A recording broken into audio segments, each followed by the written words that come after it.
भारतीय reserve bank यानी reserve bank of India के गवर्नर शक्तिकांत दास ने आज एक प्रमुख ब्याज दर पर मौद्रिक नीति समिति यानी मॉनेटरी पॉलिसी कमेटी के फैसले का घोषणा किया है। वित्तीय वर्ष 2024-25 का ये पहला मौद्रिक नीति है जिसको जारी किया गया है, जिसमें बताया गया है कि भारत का विदेशी मुद्रा भंडार 645.6 अरब डॉलर के रिकॉर्ड स्तर पर पहुँच गया है।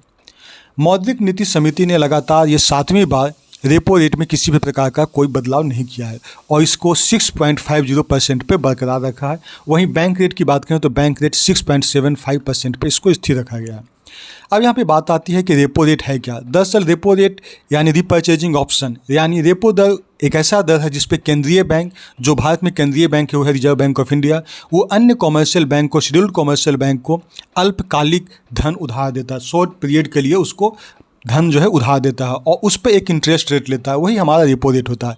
वर्तमान में 6.5% हमारा रेपो रेट है और अप्रैल 2023 से इसमें किसी भी प्रकार का कोई बदलाव नहीं किया गया है।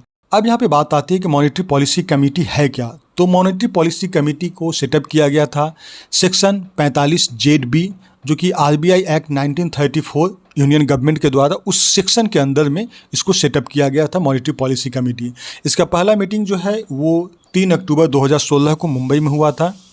RBI का जो मॉनेटरी पॉलिसी कमेटी है इसको एस्टैब्लिश किया गया था उर्जित पटेल कमेटी के रिकमेंडेशंस के आधार पे। अब है कि मॉनेटरी पॉलिसी कमेटी यानी MPC का मुख्य कार्य क्या है। तो MPC का मुख्य रूप से कार्य है कि देश के जो खुदरा मुद्रास्फीति है यानी जो इन्फ्लेशन है उसको 4% के भीतर रखने का उपाय करता है, उसी के आधार पर विभिन्न दरों को फिक्स करता है। RBI ने वित्तीय वर्ष 2024-25 में खुदरा मुद्रास्फीति का 4.5% यानी 4.5% रहने का अनुमान लगाया है।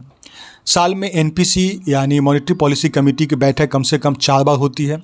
केंद्रीय बैंक का काम देश के विकास को बनाए रखना और मुद्रास्फीति लक्ष्य को बनाए रखने के बीच में एक संतुलन बनाने का मुख्य कार्य करता है, यानी प्राइस स्टेबिलिटी और इकोनॉमिक ग्रोथ के बीच में एक बैलेंस रहना जरूरी है। और इसी के समीक्षा के आधार पर MPC यह निर्णय लेती है कि रेपो दर को कितना बढ़ाया जाए या घटाया जाए या फिर उसको स्थिर रखा जाए।